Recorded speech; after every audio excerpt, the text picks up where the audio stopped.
Welcome to HortTube. My name is Jim Putnam. In this video, I'm going to create some new spaces for annuals and some spring flowering bulbs.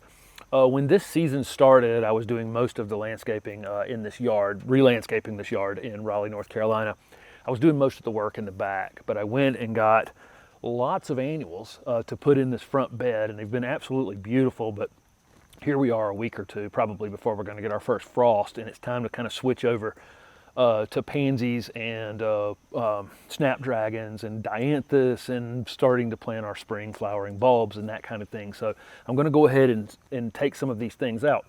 This bed is not going to be entirely annuals in the future, and before this week is over, there'll be another video about the tree that I'm planting in this front yard space. There was a large maple that was removed here, and it was diseased, and it had to go. So this was a temporary fix. It's been beautiful all summer. But now I'm going to kind of redefine where I'm going to have annuals in the future, and the spots that are going to be permanent plantings of perennials or shrubs or trees, that kind of thing. This little swath right through here behind me, which you can see from the drone footage, I'll try to draw a little box on here, is where I'm going to go ahead and rip out some annuals this morning. And I've got a mix of pine bark, soil conditioner, and compost in the back of the truck that I'll show you in just a second. And I'm going to go ahead and just put a layer of that I can plant my annuals directly in, and I'll refresh that a little bit each time I flip over from winter annuals to summer annuals, or when I'm planting new bulbs or anything like that. And then there's going to be one annual bed down here at the bottom of this, and then there's one up toward the top of the driveway where some steps are going in. So two distinct spots. I'll show you the annual combination I'm going to use in this spot. And then I'm going to pull this stuff out and erase it pretty quickly. This melonpodium's been absolutely fantastic. I'm sure it has seeded itself, and I'm going to see more melonpodium in this spot in the spring. And then, of course, this red coleus. I'm leaving some of this red coleus in place. And at the end of the video, I may talk through some of the things I have in the yard that are still attracting some bees that I'm not going to mess with right this second. So this lower annual bed is going to go right across here.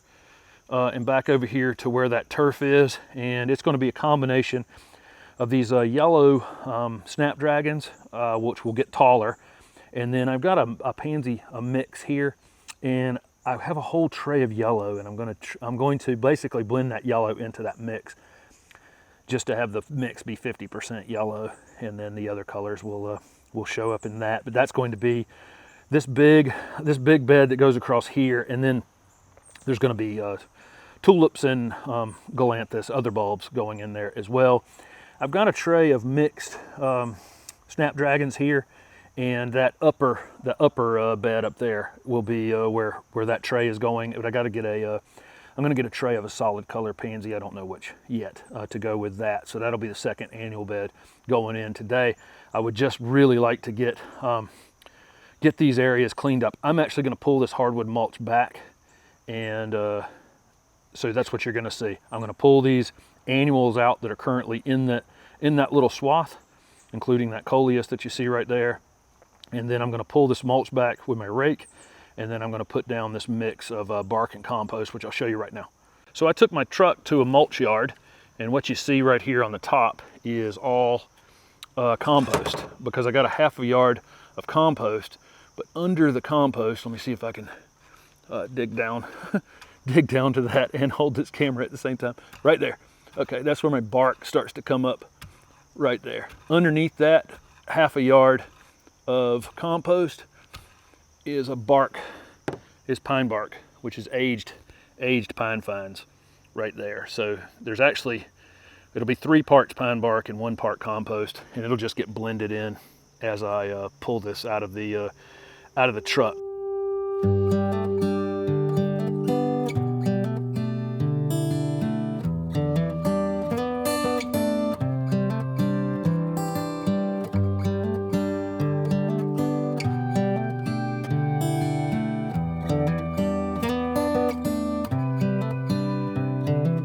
This is as good a day as any to start the rebuilding of life. The roads that lay open are many when the old one's gone under the knife.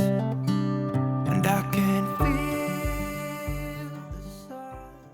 So that's the process I use to create annual beds. This is the process I used when I did landscape maintenance and installation. This is about 5 inches deep with that mixture of pine bark and compost, and it mixes together, you know, as I went. Sometimes you can buy bedding plant mixes at bulk places, and you might be able to find it in bags as well. If you were going to use bagged products for this, this is about 80 square feet that I'm converted, you know, that I'm using this process on. This took probably 80% of a yard. So let's say it took about 22, 23 cubic feet of material. Most of the bagged products you buy at box stores are going to be like 2 cubic feet, 2 cubic foot bags. And so you'd need about 8, let's say 7 or 8 bags of bark, 8 to 10 bags of bark, and maybe 5 or 6 bags of compost to blend into it, something like that. That's probably about the math here. But if you have a bulk place near you, you can probably save a little money. You can go rent a truck for, you know, for $30 and go load up on some bulk material, mulches, compost, topsoil, whatever it is you need. But I use this it's pine fines and compost blended together, and I just plant my annuals directly into it. And the bulbs will be down below this a little bit because the depth that they have to go to. But that's basically the process. If you want to stick around in this video, I'll show you some things that are still blooming heavily in the yard, and the pollinators are absolutely loving. The next video in this space right here, I'm going to put these annuals in a separate video, just in a how to plant pansies video. And then I'm going to be putting in a single trunk serviceberry tree in this middle of this bed, and then some additional shrubs. There's walls going in here, all kinds of projects to do right here in this this spot. And this was the first step. Thanks for watching. So let's go through a lot of the flowering things. I still have flowering here in October. Lots of dahlias still blooming, and the bees are still loving them. And got another one right here, red one. You can see that bee on it. Dropping down over here, I have this Plectranthus, which is really an annual in my area for sure, but it blooms like crazy in the fall. You can see this dark purple color on it, and there's a bee working it pretty hard right there. I think we'll be able to see that one. There's some cosmos here. There's not a bee on it right this second, but they were working it pretty hard as well. The CELOSIA right here, I think I got a sleeping bee right here trying to get warmed up. But the CELOSIA, it looks a little rough, but I'm leaving it here because the bees are still working it pretty hard. There's some marigolds with still a few flowers on them. That one's another resting bee right there. Working my way back this way slowly. This saucy red salvia, which you're going to see several salvias coming up, constantly have bees on them. I can actually hear the bees. There's a honeybee. I don't actually see many honeybees out here. I get mostly native bees, but there's a honeybee right there.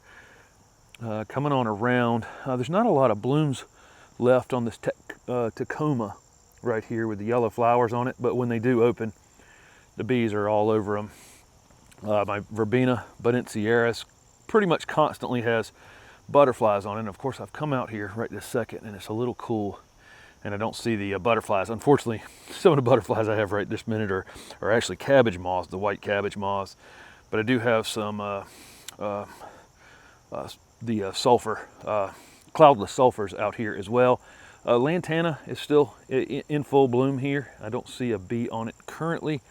There's one resting on the marigold right there, and right there as well. I got zinnias all over the place back here that I seeded specifically for the fall to have pollinators out here.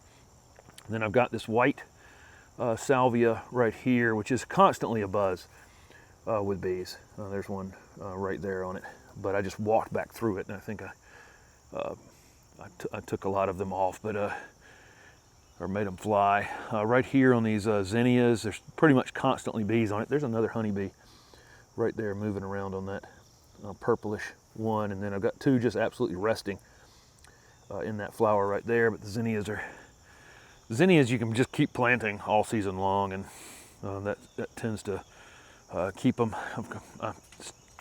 This butterfly bush had a big bumblebee on it just a few minutes ago, and I don't see one on it right now, but butterfly bush blooms, right into till we get a hard freeze, really. Another salvia, an annual salvia right here, and I got another honeybee on that salvia flower right there.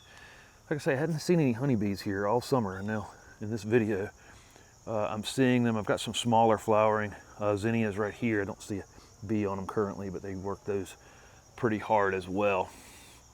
Here's another thing the bees really like is the flowers on coleus, and a lot of people cut the flowers off or just go ahead and pull out their coleus when they start looking a little rough, but leaving the flowers on them here into fall, the bees really do love the flowers on them. So heading across the front of the house, I've shown this African basil several times now, and you can sit out here all day long and just watch bees working this thing. They absolutely love it, and they work every single flower over and over and over again. It just grows so fast, and it continues to grow into the fall. I don't see one on the Mexican sage right this minute, but normally it has a lot of action on it, and I showed you the plectranthus in the back getting worked pretty hard. I've got this small leafed salvia right here, that big giant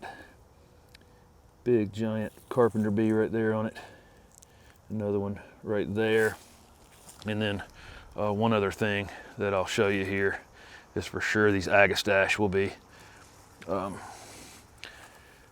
worked by the bees pretty much all day. There's lots of different varieties of agastache that you can use, and pretty much all of them are good for pollinators. And one additional salvia right here. I've shown this several times now, but I just want to go through and show you how some of these things just flower right into fall. Like I say, many of you are gonna live in colder areas, and obviously things will have shut down, but if you're in the south, there's really no reason why you wouldn't continue to have things that flower right until we get a frost or a heavy freeze.